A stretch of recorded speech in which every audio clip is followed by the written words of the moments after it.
एक और ले आएंगे तो जैसे कि मेरा नाम शालू है इस शरीर का।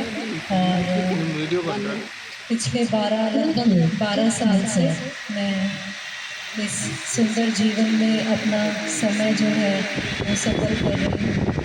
और जैसे आप जानते ही हैं कि मैं कानपुर शरीर से दीदी के साथ भगवान ने कहीं या ड्रामा ने कहीं ये मौका दिया हुआ है ब्राह्मण लाइफ का। लौकिक घर भी वहीं कानपुर में ही है और सेवा स्थल भी घर से 5 मिनट की दूरी पे। इस मामले में मैं आपको डबल सौभाग्यशाली मानती हूँ।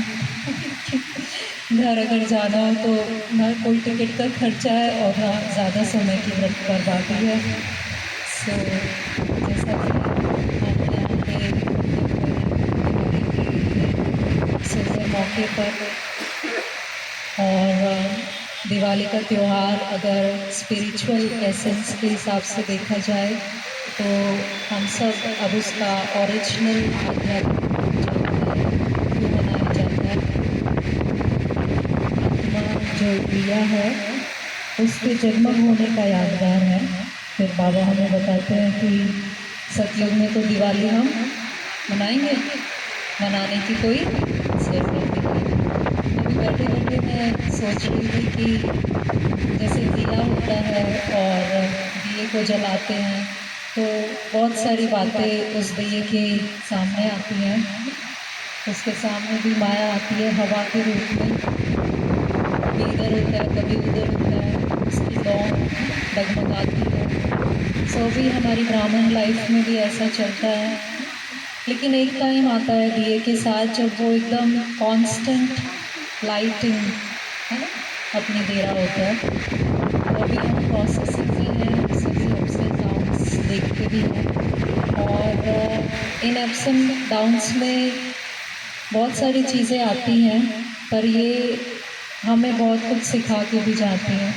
जैसे मैं देख रही हूँ ज़्यादातर अनुभवी यहाँ पे बैठे हुए हैं, शारीरिक उम्र ज़्यादा है तो हम वैसे भी इस एज में पहुँच के हमें पता लगता ही है कि जो भी हमारी लाइफ में परिस्थितियाँ आती हैं वो हमें कुछ सिखा के जाती हैं और हमें कुछ दे के जाती हैं।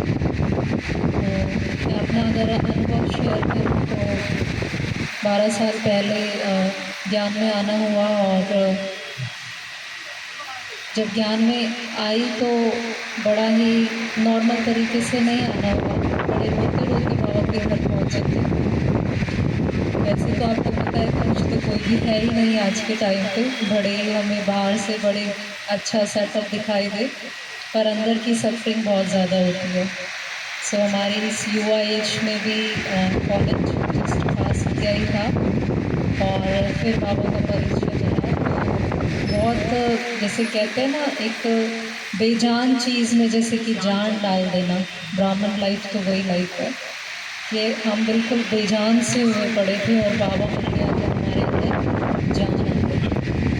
तो मैं देखती हूँ जैसे दुनिया में कहते हैं कि हमें जीने के लिए 3 चीज़ें चाहिए। कौन कौन से हैं आप बताएंगे ज़रा? जीने के लिए 3 चीज़ें कौन कौन सी? ये बताइए 3 चीज़ें कौन सी हैं? रोटी, कपड़ा और मकान।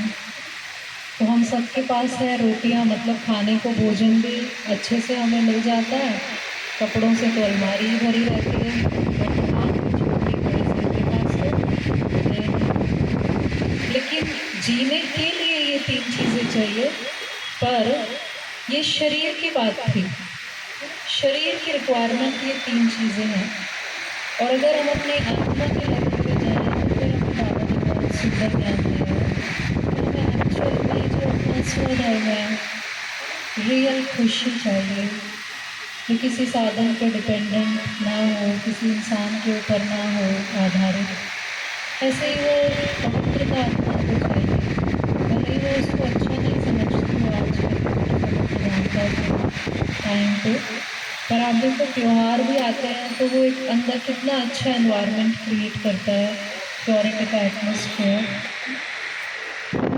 एक त्यौहार दिवाली भी आया है, तो कहीं ना कहीं आत्मा को उस गुणों की तरफ लेके तो जाता ही है, पर टेम्पररी वेज में आई थिंक हम उससे रिलेट करते हैं, क्योंकि आध्यात्मिकता का ज्ञान इतना हमें। तो मैं चाहूँगी कि आप सभी अपना जो ये आत्मा रूपी दिया है, इसकी कांस्टेंट स्टेज में हम सब पहुँचे, और उसी को हम कहते हैं कि हमने संपूर्णता एक दिन तो प्राप्त करनी ही है। कहते हैं भगवान की नैया हिलती है डुलती है, लेकिन कभी भी डूबती नहीं। कभी भी ये नहीं कहा कि भगवान की नैया जो है, भगवान आता है या सच्चाई की जो नाव है वो पार हो जाती है। इस बात पे इस सेंटेंस को पूरा नहीं किया, और भी कुछ सेंटेंसेस इसमें ऐड किए, उसमें ऐड किया हिलेगी भी, डुलेगी भी, लेकिन कभी भी डूबेगी नहीं। मतलब पेपर तो हमारे पास, बातें तो हमारे पास, जब हम धारणाएं करेंगे, कुछ अच्छी बातें करेंगे, बहुत सारी बातें हमें आएंगी जो हमें फेस करनी पड़ेगी। तो मैं देखती हूँ कि हमारी ब्राह्मण लाइफ में भी बहुत सारी बातें आती हैं, और अगर देखा जाए तो आत्मा, जो हम मेडिटेशन भी कर रहे हैं, आत्मा इस राजयोग के द्वारा अपने गुणों को ही तो पूरा एक्सपीरियंस करने का प्रयास कर रही है ना। और गुणों को प्रयास हम करेंगे कैसे, जब तक हम कर्मों में उनको नहीं लाएंगे। तो इसीलिए बाबा हर कोई भी कहते हैं, बच्चे दूसरे को